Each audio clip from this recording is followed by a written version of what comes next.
सत्यानन्दचिदात्मने सर्वान्तरात्मने श्रीमद् वेङ्कटेशाय मङ्गलम्।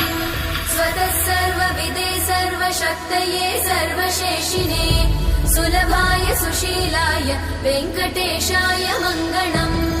परस्मै ब्रह्मणे पूर्णकामाय परमात्मने प्रयुञ्जे परतत्त्वाय वेङ्कटेशाय मङ्गलम्। आकालतत्त्वमशान्तमात्मनामनुपश्यताम् अतृप्त्यमृतरूपाय वेङ्कटेशाय मङ्गलम्। प्रायस्वचरणौ पुंसां शरण्यत्वेन पाणिना कृपया दिशते श्रीमद् वेङ्कटेशाय मङ्गलम्। दयामृततरङ्गिण्यास्तरङ्गैरिव शीतलैः अपाङ्गैः सिञ्चते विश्वं वेङ्कटेशाय मङ्गलम्।